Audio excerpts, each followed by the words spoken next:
अभी जो वर्तमान में एक बड़ी समस्या जो आगे है, बड़ा संशय जो उत्पन्न हो गया है, वो बीएड अभ्यर्थियों की पात्रता को लेकर।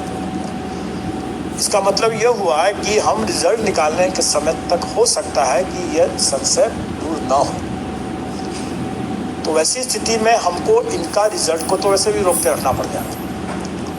अगर वो संशय मान लेते हैं कि वो बीएड अभ्यर्थी माननीय सर्वोच्च न्यायालय में पुनर्विचार याचिका दायर कर देते हैं और वहाँ से अगर कोई एडमिट हो जाता है वो, तो हमें उसके लिए प्रतीक्षा करना पड़ेगा। तो वैसी स्थिति में हम रिजल्ट जो निकालेंगे वो हम लोग 2 चरणों में एक तरह समझें कि आप निकालेंगे। पहले चरण में जो क्लियर कट मामले हैं उनके मामले को निकालेंगे, और दूसरे चरण में जिनका मामला डाउटफुल अभी है उन डाउटफुल मामलों को हम मेरिट लिस्ट तो कॉमन बना करके रखेंगे, लेकिन हम उनका डिक्लेयर नहीं करेंगे जब तक कि उनका वो संशय दूर नहीं हो जाता, उनकी पात्रता के विषय में जब तक दूर नहीं हो जाता। उनके लिए हम पद सुरक्षित रख सकते हैं, लेकिन उनको हम डिक्लेयर नहीं करेंगे। संशय दूर होने के बाद करेंगे। अगर संशय पहले से दूर हो गया तो हो गया। यही स्थिति सीटेड जो अपीयरिंग कैंडिडेट होंगे या जो बीएड के जो अपीयरिंग कैंडिडेट होंगे, जो अपनी पात्रता उनके अपीयरिंग जो एग्ज़ाम जिसमें वो किए हैं उसके परीक्षा फल पर आधारित होगा, उनके लिए भी हम लोग इसको सुरक्षित तो रखेंगे लेकिन डिक्लेयर नहीं करेंगे। अब रही बात कि उनको अंतिम तिथि क्या मिलेगा, जिस तिथि तक उनका संशय दूर हो जाना चाहिए या उनका एग्ज़ाम का रिज़ल्ट आ जाना चाहिए। डॉक्यूमेंट वेरिफिकेशन की जो तिथि होगी वही तिथि हमारी अंतिम तिथि होगी। अगर सिर्फ एक ही मामले में जहां पर माननीय सर्वोच्च न्यायालय के द्वारा पुनर्विचार याचिका उसमें एडमिट कर लिया जाता है, वैसे मामले में हम प्रतीक्षारत रहेंगे। अन्यथा बाकी मामले में तो मैं नहीं समझता हूँ कि संशय की स्थिति उस समय तक बरकरार रहेगा। डॉक्यूमेंट वेरिफिकेशन की तिथि में अगर वो संशय दूर हो चुका रहेगा तो निश्चित तौर पर हम परीक्षाफल निकालेंगे उसी के हिसाब से। डॉक्यूमेंट वेरिफिकेशन हमारा स्टार्ट हो जाएगा, हम समझते हैं कि इस महीने सितंबर महीने के अंतिम सप्ताह के आसपास में वो डॉक्यूमेंट वेरिफिकेशन की स्थिति में हम लोग आ जाएंगे। आप मान के चलें कि 20 तारीख से 25 तारीख के बीच का एक लगभग का तिथि रहेगा जब हम लोग डॉक्यूमेंट वेरिफिकेशन की मांग करेंगे। डॉक्यूमेंट वेरिफिकेशन कई चरणों में होगा, क्योंकि हमारी वैकेंसी जो है 1,70,000 है और हमारे जिला सिर्फ 38 है।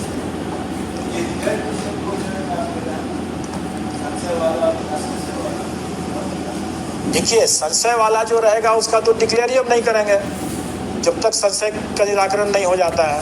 स्वाभाविक है, अगर आप स्वयं सोचें कि माननीय सर्वोच्च न्यायालय में अगर मान लीजिए पुनर्विचार याचिका लंबित है, चाहे वो अभ्यर्थियों की हो, चाहे राज्य सरकारों की हो, चाहे एनसीटी की हो, किसी की भी हो, तो हम क्या रिजल्ट दे देंगे? स्वाभाविक है कि हमको रुकना पड़ेगा उसके फलाफल के लिए, क्योंकि हम ऐसा कोई भी कदम नहीं उठा सकते हैं जो माननीय सर्वोच्च न्यायालय के आदेश के विपरीत हो। लेकिन अगर कोई संशय ही नहीं रहा, सब कुछ एकदम ब्लैक एंड वाइट क्लियर हो गया, तो हम तो उसके हिसाब से बिल्कुल रिजल्ट निकालेंगे।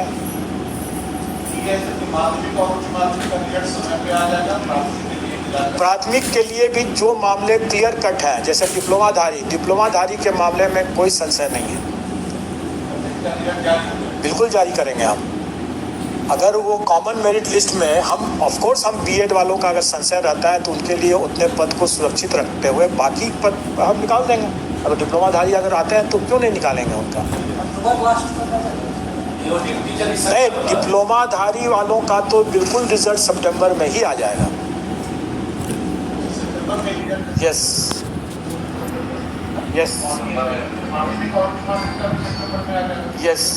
मैंने क्या कहा, जिसका संशय नहीं है उनका रिजल्ट भी सही हम निकाल देंगे। जिनका संशय रहेगा तो जैसा संशय रहेगा, जिस स्तर पर मामला लंबित है उस स्तर से निर्देश लेकर के ही हम निकालेंगे।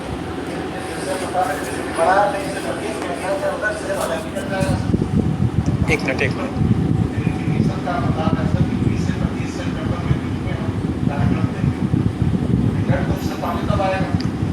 देखिए, हम लोग जो निकालते हैं डॉक्यूमेंट वेरिफिकेशन के लिए वो प्रोविजनल रिजल्ट के बेसिस पर देते हैं कि जो लोग कंसिडरेशन जोन में आ गए, मतलब जो सफल होने वाले जो अभ्यर्थी हो गए, उनका हम डॉक्यूमेंट वेरीफाई करवाते हैं।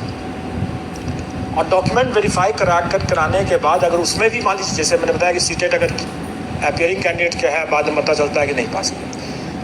कई अभ्यर्थी ऐसे भी हो सकते हैं जो उन्होंने दावा कर दिया कोई आरक्षित श्रेणी का या किसी और श्रेणी का, बाद में पता चलता है कि वो नहीं, वैसा नहीं है। तो स्वाभाविक है कि डॉक्यूमेंट वेरिफिकेशन के समय में उनका कट सकता है, छट सकता है, और जो उसके हिसाब से फिर उनका रिजल्ट, फाइनल रिजल्ट फिर हम निकालते हैं।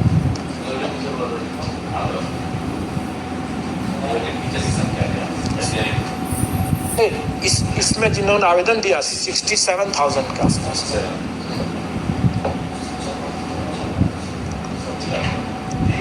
हाँ,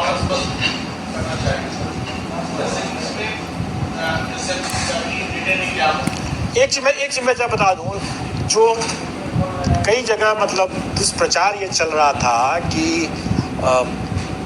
बीएड अभ्यर्थी 5 लाख हैं या 6 लाख हैं, कुछ लाख है।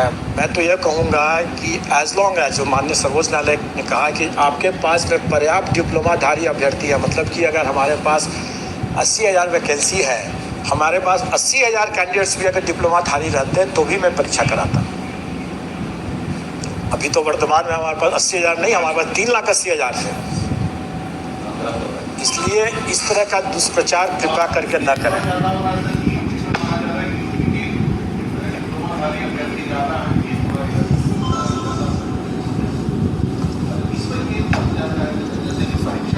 पहले